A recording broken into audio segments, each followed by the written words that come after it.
On repart les amis, alors une fois encore, hein, on fait pas smart bourse, mais enfin quand même il y a des choses intéressantes. Il y a sur les réseaux sociaux, les libéraux essayent d'exister et ils ont fait le calcul, c'est l'anti-Oxfam, ils ont fait le calcul de ce que les grands milliardaires ont perdu la semaine dernière. Je trouvais ça, et c'est quand même des chiffres impressionnants, quoi. Voilà, Elon Musk qui a perdu 25 milliards, Bezos. Alors j'ai pas actualisé mes comptes, bourse, oui. Mais même si aujourd'hui, hier, ça s'est à peu près équilibré. Bezos a perdu 20 milliards, Zuckerberg 10 milliards. Ça reste très spectaculaire, ça m'a fait marrer. Excuse-moi pour la boutade, il faut quand même dire qu'on n'a pas vu qu'il y avait moins de pauvres pendant ce temps-là. Tu vois ce que je veux dire ? Donc voilà. Non, mais tout ça donne bien l'image.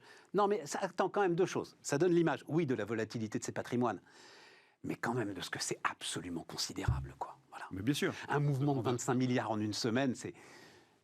Enfin, voilà. Oui. Il n'y a que Bruno Le Maire qui peut faire ça pour protéger l'électricité, quoi, justement. C'est à l'échelle des États. La notion même de patrimoine est toujours un peu ambiguë, puisqu'on sait bien que leur patrimoine n'est non pas fictif, mais évidemment qu'ils ne pourraient pas valoriser le patrimoine tel qu'il est valorisé s'ils voulaient le revendre entièrement. Absolument, il n'est pas consommable. Mais c'est ça. Ouais. Exactement. En tout cas, pas consommable d'un seul coup, pas réalisable d'un seul coup pour l'avoir sur un compte en banque. Vous avez un commentaire, je ne sais pas, François, tu regardes ça. J'ai noté, Zoom qui a retrouvé exactement son cours de mars 2020. Donc c'est autour de $150 après être monté à $550. Netflix qui revient sur avril 2020 aussi. C'est pour ça que j'ai dit une page se tourne. On a l'impression que les marchés sont en train de tourner une page sur celles qui ont été les stars du Covid. Et voilà. Et donc je ne sais pas si vous aviez un commentaire là-dessus. Ce que je trouve intéressant en ce moment sur ces mouvements de marché, c'est que ça claque, ça explose en premier partout où il y avait vraiment des survalorisations ou des trucs...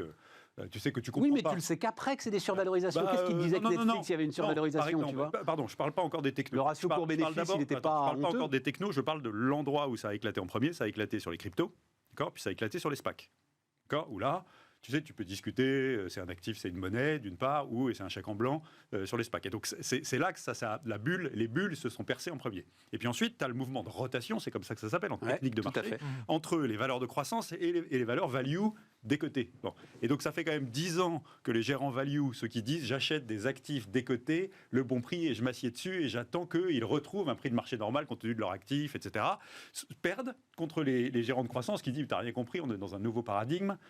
Ça me rappelle, je ne veux pas faire le vieux con, mais ça me rappelle quand même les années 2000. Dans un nouveau paradigme, même des boîtes qui gagnent de l'argent, du moment qu'elles prennent de la part de marché, qu'elles ont la technologie, c'est là qu'il se passe. Et c'est comme ça que tu te retrouves avec une prévision de bénéfice de Tesla de 500 fois. Enfin, tu vois, c'est pas possible. Et donc, ce mouvement de rotation, il est en train d'arriver. C'est normal que ça corrige sur les technos. Et peut-être que ça va faire revenir tu vois, des actifs décotés de bonne qualité. Et finalement, c'est sain. Ça veut dire que... Enfin, une correction est toujours saine. Hein. Oui, mais bien sûr. Et puis, voilà. Ça va. On s'est tellement goinfré là. Voilà. Mais personne ne va pleurer. Tu as quand même un sujet pour les banques centrales qui est très intéressant, qui est un sujet social pour le coup.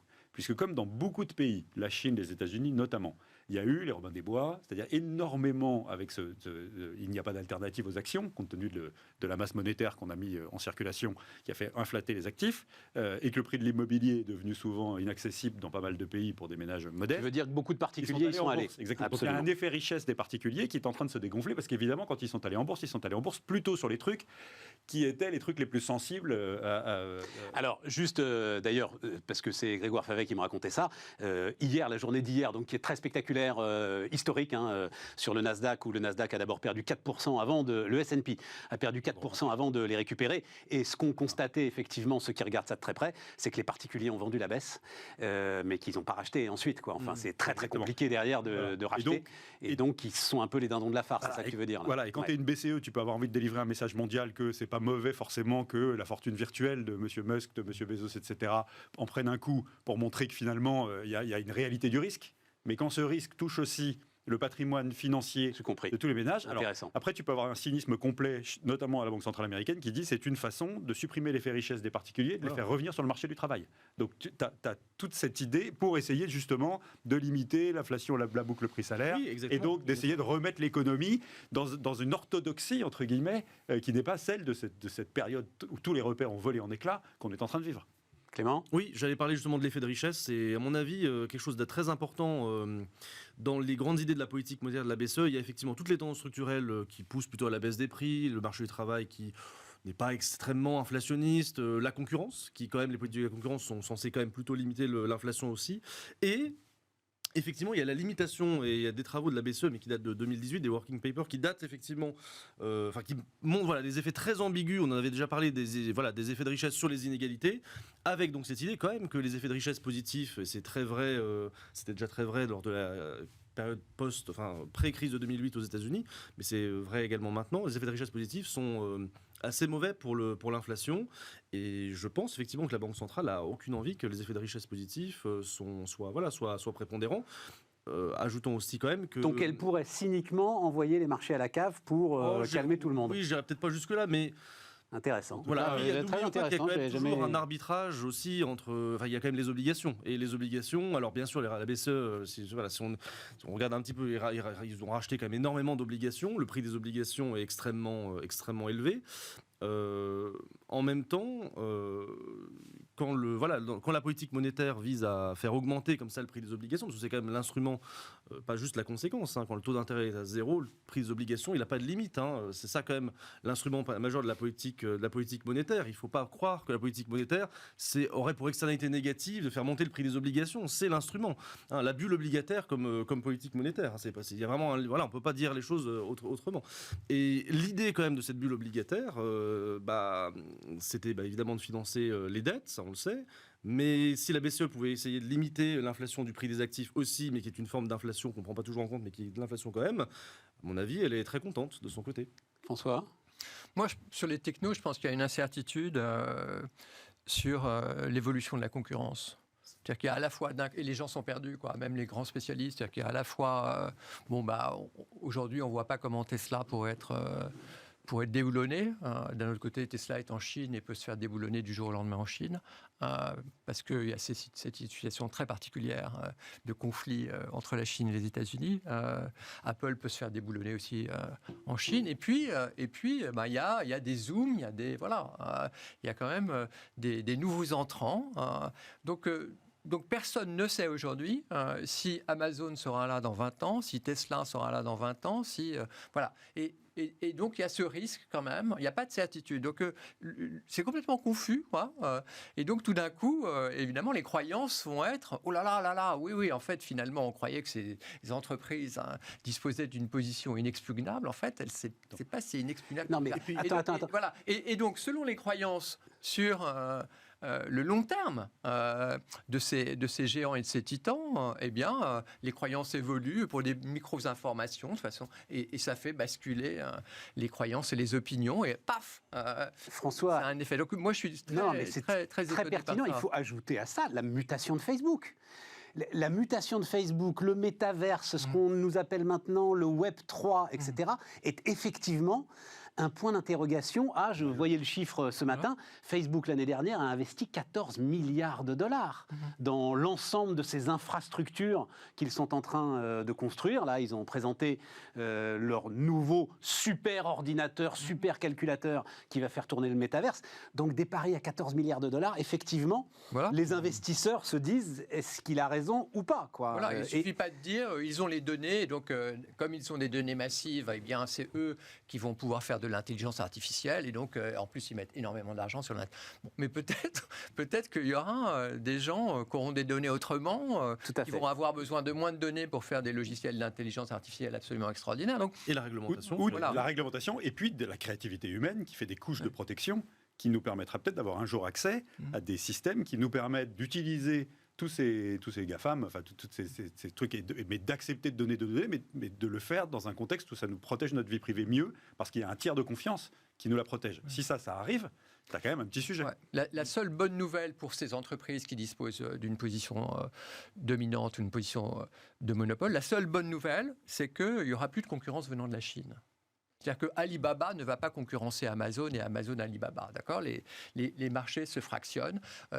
Microsoft était aux États-Unis mais se fait sortir, d'accord ? Il est possible qu'Apple se fasse sortir.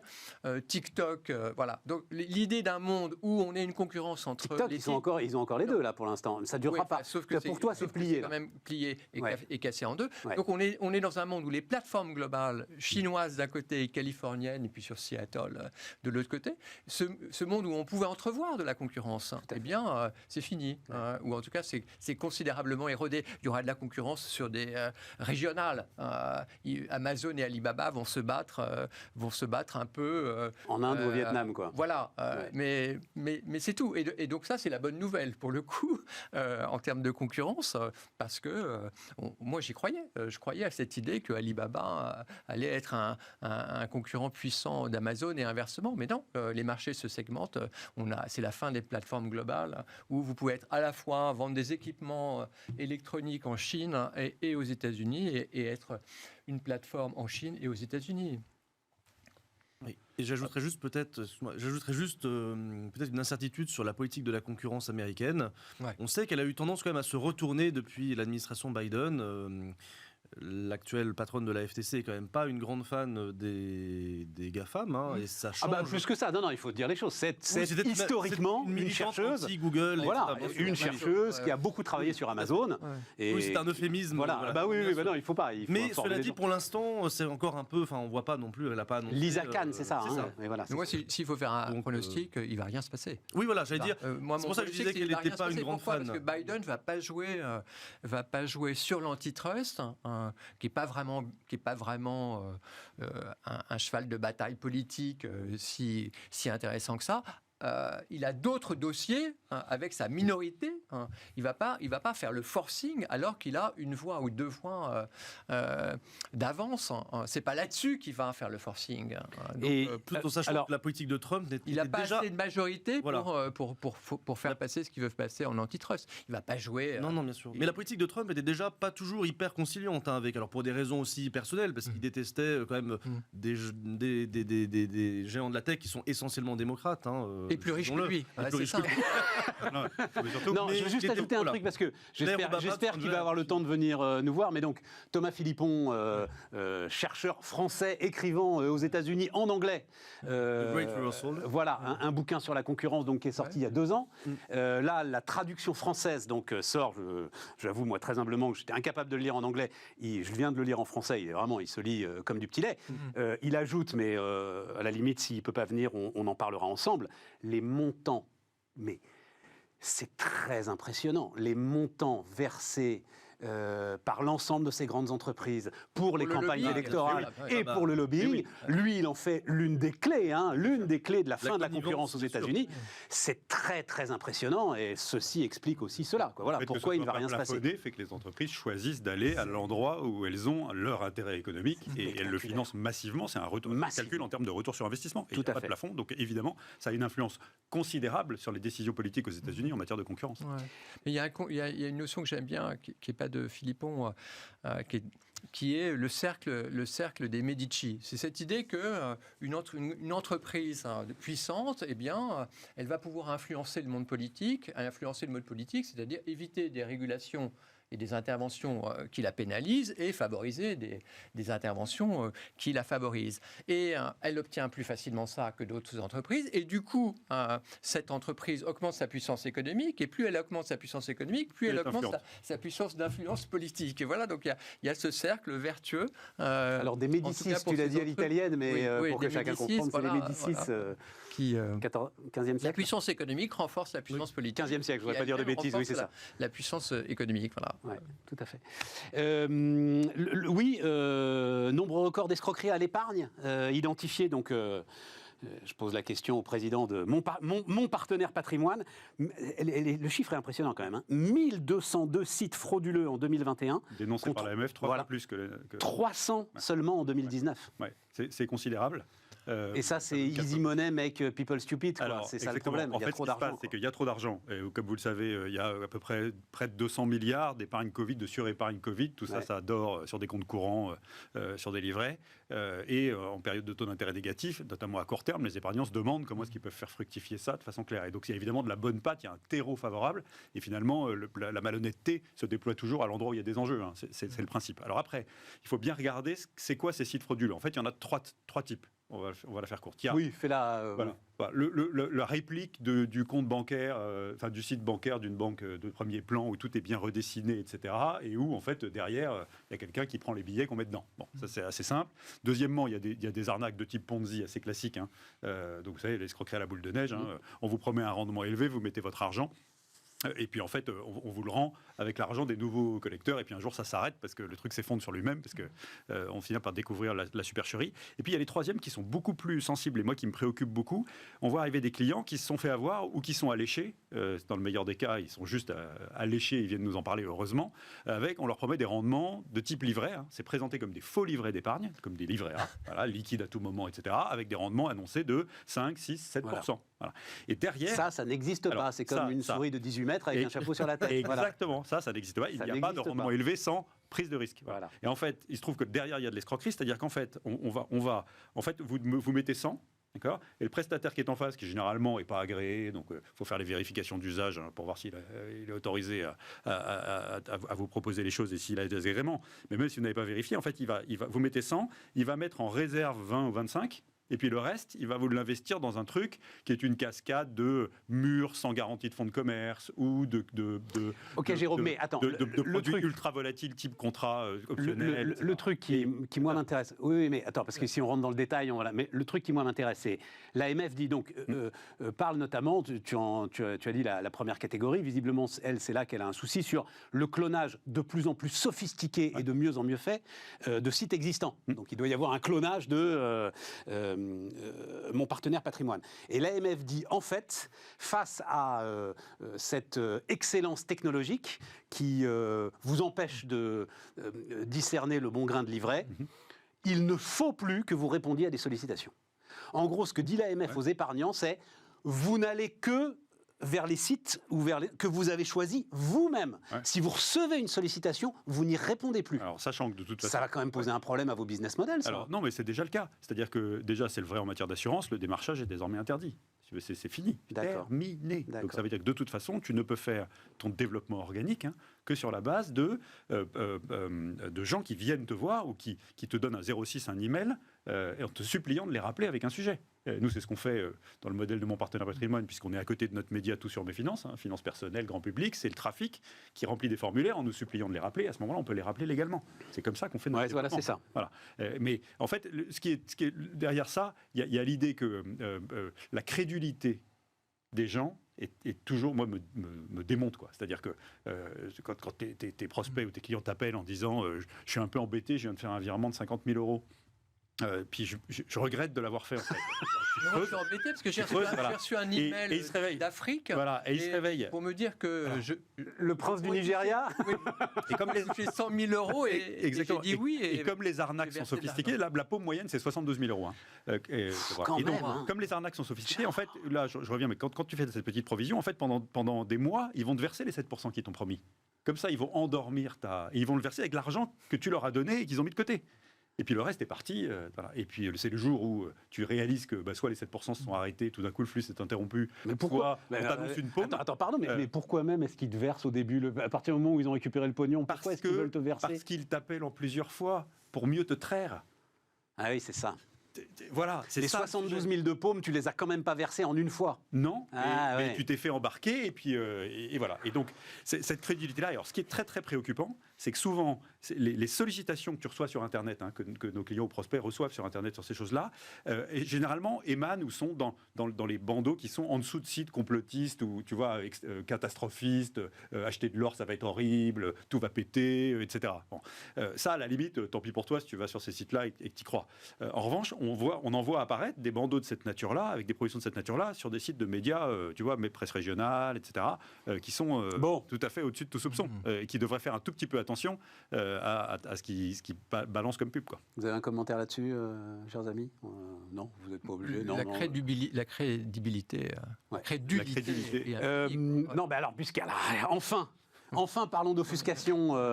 Ça fait Ça, c'est un sujet. mais ça fait depuis qu'on a commencé ce sujet. Donc, François, tu avais écrit ça à propos des matelas. Ouais. Et moi, ça m'a sauté aux yeux à propos des vélos électriques. Donc, raconte-moi ce que c'est que l'offuscation et pourquoi est-ce que peut-être ça va être une donnée commerciale intéressante dans les années qui viennent. L'offuscation, c'est un monde assombri, hein, à cause du trop-plein d'informations pour le consommateur.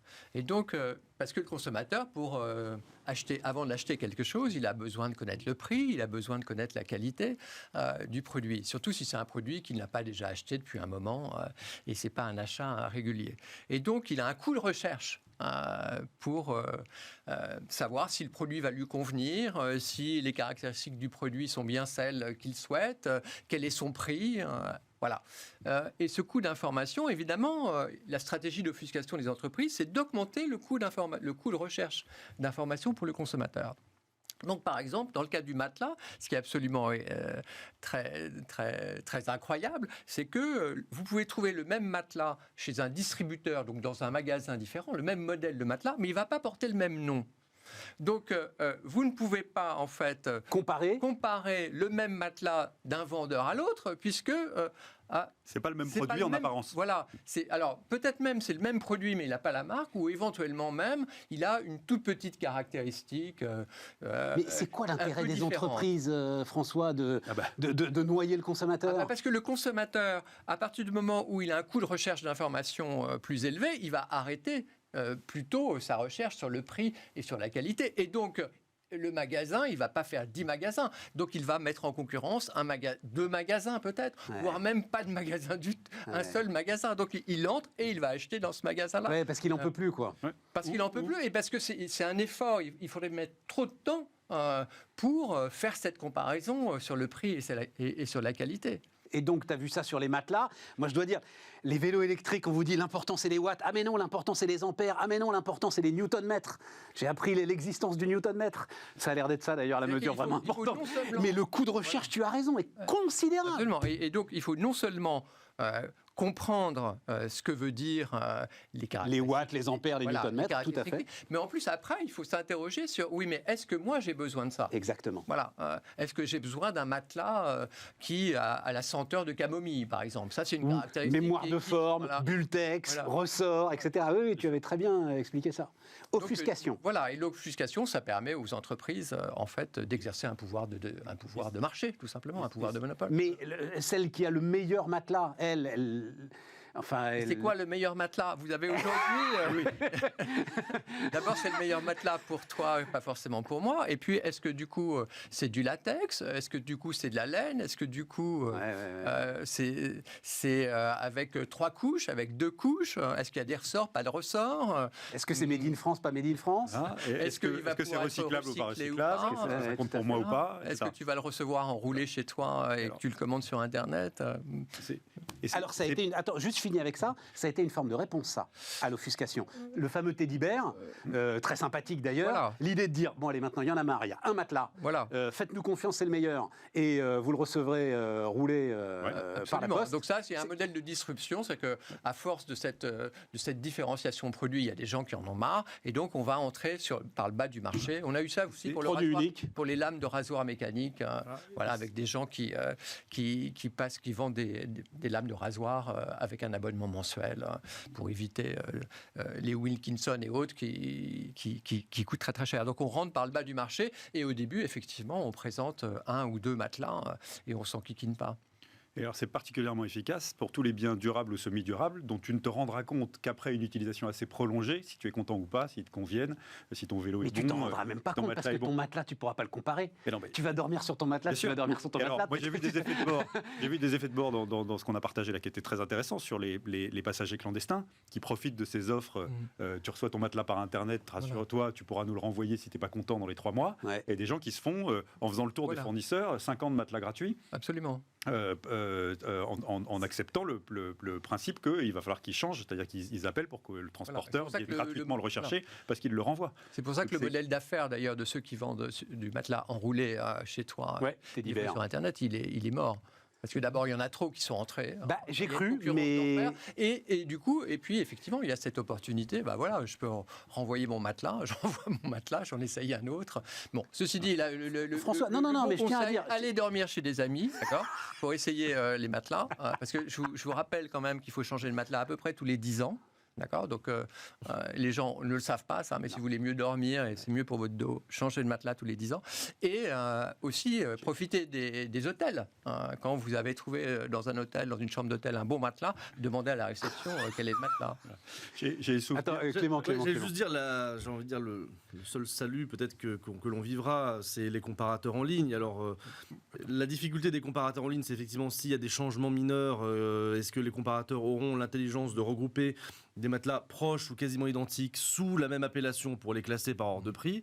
Mais il faut toujours avoir en tête que normalement, les comparateurs en ligne, c'est... Mais le comparateur et là, ça va te faire plaisir. Attends Stéphane, ça va te faire plaisir. C'est le commissaire-priseur valracien qui revient et qui, sans coût, instantanément, dit voilà quels sont tous les prix aux consommateurs. Donc normalement, le numérique est censé nous rendre tous néoclassiques. Écoute, tu l'as fait. Mais c'est vrai sur les billets d'avion. Alors c'est vrai sur les billets d'avion, mais il y a un secteur qui est encore aujourd'hui, moins maintenant, mais qui a été énormément offusqué. C'est le secteur des ordinateurs portables, par exemple. Oui. Tu as bien vu ces sites qui te proposent des comparaisons. Alors, tu as des cliquets verts, rouges, etc. Tu n'y comprends rien. Mais il y a moyen de faire quelque chose de clair, je pense. Et je peux te dire avec les vélos électriques aujourd'hui, tu t'accroches.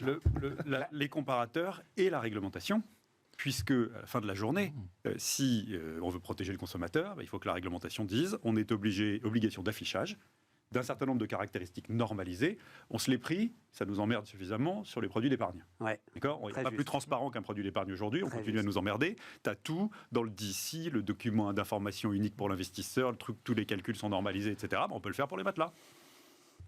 Ouais. Pour le faire pour tout, normalement. Si on est vraiment... Oui, mais là, on est quand même dans un monde d'hyper-différenciation produit. C'est-à-dire que, voilà, il y a, je sais pas, 50, il y a 150 types de céréales pour petit déjeuner, il y a 50, non, mais bien sûr. Il y a 50 alimentations pour chiens sous forme de pâté, et pour chat, c'est pareil. Et donc il y a eu un monde de 50 millions de consommateurs, parce qu'à ce moment-là, il n'y avait que 50 millions d'habitants en France, où il y avait des comparaisons sur 5 produits, ou 10 produits, ça suffisait. Maintenant, il faudrait faire, avec 60 millions de consommateurs, il faudrait faire des comparaisons sur 150 produits. Voilà. J'ai une anecdote intéressante d'un patron d'un grand groupe de literie qui devient client. Et je lui dis, vous allez devenir client, mais moi je suis déjà client parce que j'ai justement changé mon matelas parce que ça faisait 12 ans, donc ça allait pas avec Rosette, on se disait il faut absolument qu'on change, donc on avait changé et j'avais acheté une de ses marques. Il me dit vous êtes allé où? Donc je lui donne le distributeur, il me dit très bien, et vous avez pris quoi? Donc je lui donne la référence, il voyait je crois à peu près de quoi je parlais, et je lui dis et en plus j'ai pris un surmatelas. Et là un large sourire illumine son visage poupin et il me dit oh merci, vraiment merci. Pourquoi merci? Parce que le surmatelas à 600 ou 700 euros, ça sert à rien. Non, il y a peut-être un respect pour les vendeurs. Tu sais, il y a les métiers à marge et les métiers à coefficient. Le coefficient commençant à 100% de marge et respect pour les métiers à coefficient. Mais alors, c'est ça qui est quand même le côté positif. Ça, c'est que le vendeur retrouve toute sa panoplie. C'est-à-dire, le vendeur qui est aujourd'hui complètement déprimé, le vendeur d'électroménager qui voit débarquer un client qui sait déjà quel aspirateur il veut, qui en sait plus que lui sur l'aspirateur qu'il veut, et tout ce qu'il va avoir à faire le vendeur, c'est signer le bon et espérer qu'il soit en stock. Là, il retrouve toute sa panoplie, toute sa puissance de conviction face au client. Il la retrouve, mais je pense que c'est une illusion de penser qu'en général, les consommateurs connaissent mieux que les vendeurs. Les produits sont devenus tellement compliqués, même pour acheter des bananes, je veux dire. Non, pas des bananes. Non, mais je caricature. Oui. Je caricature. Non, mais même les bananes, il y a plusieurs types de bananes et variétés de bananes dans un supermarché. Donc l'origine, la taille. Bon, et donc il y a une telle hyper différenciation des produits que le consommateur, les produits sont un peu devenus à l'image du vin, quoi. C'est-à-dire que vous avez des milliers et des milliers de versions d'un vin, voilà. Il suffit d'aller chez un caviste ou un grand caviste. Et donc voilà. Et donc celui qui n'est pas amateur de vin, qui n'a pas pris du temps pour lire des magazines, pour parler, etc. Est-ce que... Oui, vas-y. Non, mais je veux dire, Clément. encore une fois, il faut des comparateurs en ligne. Je ne veux pas être obsessionnel, mais il faut réintroduire un commissaire-priseur quelque part. Bien Et sûr. quelque part, bien je crois sûr, que bien sûr. les nouvelles technologies, et je veux juste ajouter une nouvelle idée, les nouvelles technologies sont quelque part les seules à pouvoir sortir de l'asymétrie d'information auquel le consommateur fait nécessairement face. Et j'ai envie de dire à la tendance peut-être plus perverse de l'économie numérique qui serait la tendance au prix personnalisé. C'est-à-dire que progressivement, alors c'est pas quelque chose qui est encore légal, c'est qui est totalement pratiqué, mais le rêve d'une entreprise quand même, c'est de discriminer de point de vue tarifaire totalement les prix. C'est de faire de la discrimination parfaite. Et le numérique lui permet progressivement de le faire par la collecte de données, etc. Et il faut réagir face à ça. Le but, c'est pas que chacun ici autour de la table, on paye une tablette de chocolat à un prix différent parce qu'on a envie de le payer différent en fonction de notre préférence. Notre appétit et notre pouvoir d'achat. Appétit, pouvoir d'achat, etc. Mais c'est ce que les entreprises rêveraient de faire pour maximiser leurs profits. Donc, quelque part, cette tendance, à mon avis, que l'on risque de connaître, elle peut être contrée par d'autres outils. Jérôme, Tu comprends pourquoi le MEDEF demande de la planification. En fait, il y a convergence des luttes entre la nationalisation du pouvoir d'achat par l'État et les aspirations des entreprises à différencier le prix finement en fonction des consommateurs. Convergence des luttes. c'est peut-être quand même à un moment un frein à l'achat. C'est-à-dire que si t'es pas... Alors, pour le matelas, il est indispensable. Mais si t'es pas face à quelque chose de totalement indispensable, à un moment, t'es perdu. Et comme t'es perdu, tu dis... Ouais. Et tu voilà. renonces. Ça peut être un frein à l'achat, tu peux renoncer. Oui, tu peux renoncer. J'ai l'impression que tu as renoncé pour ton vélo électrique. Donc tu es la preuve vivante. Mais à mon avis, c'est plutôt de la procrastination. C'est que finalement, tu vas acheter ton vélo finalement, électrique. on ira. Offusqué par l'offuscation. Offusqué par l'offuscation. Si il est payé par la mairie de Paris en plus, bon bah voilà. J'habite pas à Paris, moi, je suis en banlieue, moi. Ah là là. Je suis en banlieue avec Petite subvention. qu'un bon vieux maire de droite qui subventionne moins les vélos électriques que Madame Anne Hidalgo. Les amis, merci beaucoup. Merci. Demain, spécial industrie. Donc on se retrouve demain, on discutera de l'ensemble de ce qui se passe en ce moment autour de la relance industrielle, oui ou non. On verra ça. À demain.